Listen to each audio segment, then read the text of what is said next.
Don't shut down the government. That's my advice to the House Republicans. I assume we all realize that today, September 30th, is the last day of the fiscal year. We'll have a fiscal New Year party. And the government has been operating on continuing resolutions each year, more or less continuing the same level of funding, but without a full budget. And the resolution expires today at midnight. Now, the House Republicans originally voted a resolution keeping the government open as long as Obamacare is defunded in its entirety. The Senate then passed the resolution but stripped out the defunding of Obamacare and sent it back to the House. The House has now taken the Senate version and said, okay, we're not going to do a complete defunding. We'll just have a one-year postponement of the individual mandate, and then sent that back to the Senate.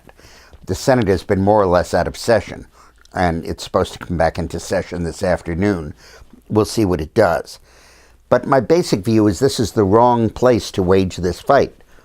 If the Republicans are going to fight to stop Obamacare, which they should, and insist on a one-year delay in the individual mandate, which they should, the grounds to fight is the debt limit.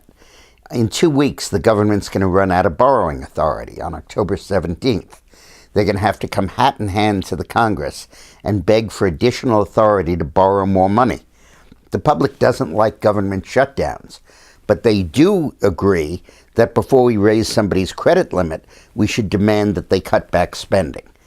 And therefore, a fight that you can't win over shutting the government down, you can win 2 weeks later over not granting additional borrowing authority to the government unless they reduce its spending. And the Republicans are wrong for trying to fight over the continuing resolution. While the American people oppose Obamacare by 38 to 54, and I think that margin will grow as it gets implemented, they oppose shutting down the government to defund it by 19 to 59. So why go into that fight when you're going to lose it?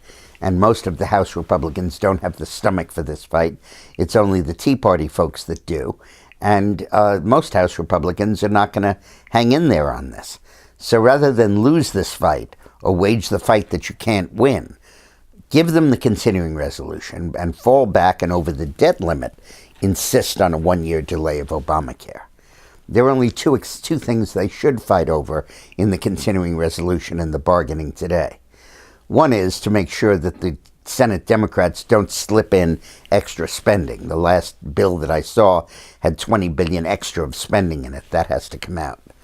But I think the second thing, which is worth fighting over, is to make sure that government subsidies, special subsidies, do not go to members of the House, the Senate, or their staffs to buy health insurance. Right now, 3/4 of their bill is paid by the taxpayers, and we have to end that as Obamacare comes in. So fight the fight you can win over the turf you can win it on. There's nothing to be gained by standing on principle and losing. There's a lot to be gained by smartly standing on principle and winning. By the way, I've written a new book called What's It Like to Be President? It's intended for 5th graders, 6th graders, children of 11 or 12. It's partially for homeschoolers, but really for any child of that age. And it's a government textbook, but written in a really entertaining and cute kind of a way.